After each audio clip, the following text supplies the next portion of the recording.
Who's gonna carry the boats? इसका मतलब क्या है भाई? Who's gonna carry the boats? इसका मतलब क्या है भाई? इसका मतलब क्या है भाई? इसका मतलब क्या है भाई? वैसे इसका मतलब क्या है? इसका मतलब क्या है भाई?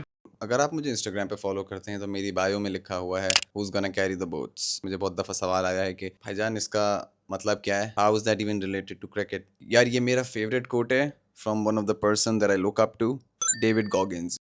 अगर आप इंस्टाग्राम को थोड़ा सा भी यूज करते हो तो या तो आपने इस बंदे का नाम सुना होगा या शक्ल देखी होगी या फिर इनको ये कहते हुए जरूर सुना होगा Who's one more to carry the boats? और something like You don't know me, son. अगर ये दोनों नहीं सुने तो ये जरूर कहते हुए सुना होगा You can attack everything. शान भाई वो सब सही है, अभी तक समझ नहीं आ रहा इसका क्रिकेट से क्या ताल्लुक है. As a sportsman I feel like there must be that one thing which could be anything to always push you to the edge and do what makes you different than others. और आपको कोई चीज़ हमेशा push करे because एक वक्त आता है even when you turn professional कि skill wise you are absolutely at the same parameter as others, लेकिन what makes you stand out and achieve what others have not is your mental strength. For that कुछ लोग follow करते हैं the TED brothers, कुछ लोग follow करते हैं Chris will को, कुछ लोग फॉलो करते हैं जो रोगन को. इसी तरह आप किसी को भी फॉलो कर सकते हैं as long as they help you get better. इसी तरह आई फॉलो या यूं कह लें कि I try my best to follow David Goggins.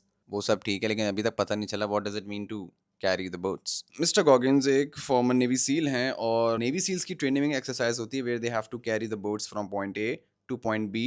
एक टीम एक्टिविटी होती है जिसमें आमतौर से जो टीम मेंबर्स होते हैं वो एक दूसरे की तरफ यूं यूं करके देख रहे होते हैं बिकॉज इट डजंट मैटर कि एक ही बंदा वो सारी बोट्स कैरी कर ले from one point to another या फिर पूरी टीम मिलके करे. All you have to do is to finish it in the shortest period of time. Now how can you make the most of these quotes और inspirations in your life if you're an athlete?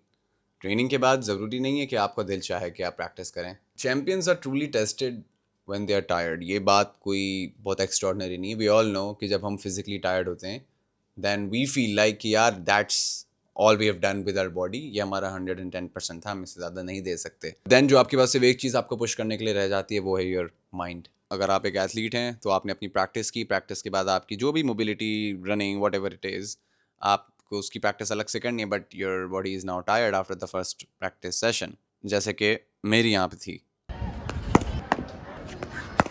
ये भाई ने 3 चक्कर लगाए ground के और इनकी हालत चेक करें. एंड इट इज़ ट्रू, अगर आपको स्पोर्ट्स कोई भी sports not just cricket if you want to go at the very top तो आप एक एवरेज माइंडसेट के लिए साथ जा नहीं सकते. एक एग्जांपल आपको दूंगा. Indian former cricketer Suresh Raina की in an interview he said, उनसे पूछा गया कि आपको डर नहीं लगता जब तेज़ बॉलर्स आते हैं आपको बॉल कराते हैं, लेट इट बी नेट्स और मैच, तो वो कहते हैं कि यार हमारा माइंडसेट बचपन से इस तरह बनाया गया था कि अगर हार्ड बॉल आके आपको लगेगी तो आपके जिस्म को कुछ नहीं होगा, शायद बॉल टूट के गिर जाए. ये बहुत डिल्यूजनल सी बात लगेगी एंड आपको डेविड गॉगिन्स की सारी बातें भी डिल्यूजनल ही लगेंगी अगर आप हर चीज़ को लॉजिकली लें. But at the same time you need to be a little delusional in order to get past certain obstacles in life, in cricket, in any sport, in anything that you run through. अगर आपने दूसरों से बेहतर बनना है तो मुझे लगता है शायद थोड़ा सा delusional होना पड़ेगा, शायद ये बर्दाश्त करना पड़ेगा जब लोग कहें क्या तुम पागल हो. You always need someone or something to push you ताकि आपका जो पर्सनल ग्रोथ और ये डेवलपमेंट का जो सफ़र है ज़िंदगी का वो चालू रहे. एंड उसके लिए I look up to him. Now, I'm not endorsing him as your mentor. I mean, I am, but I'm not saying that he's the one you should follow. If you follow someone who's helping you on your journey of personal development, good for you. Continue to do that. Lekin, if you don't have someone to look up to in the era, especially जहाँ पे everyone is a life coach, everyone is a life guru, then I would recommend someone like David Goggins. शान भाई क्या यार आप motivational speaker बन गए हैं. तो यार ऐसा कोई नहीं है, बस मुझे ऐसा लगा इट इज़ माई रिस्पॉन्सिबिलिटी कि मुझे आपसे वो सब शेयर करना चाहिए जो मुझे पर्सनली लाइफ में हेल्प कर रहे हैं. और दूसरी बात ये है कि पर्सनल डेवलपमेंट आप सबकी रिस्पॉन्सिबिलिटी है. It's something that you owe it to yourself. So if I know someone who is helping me do that, I think I should share it with you to.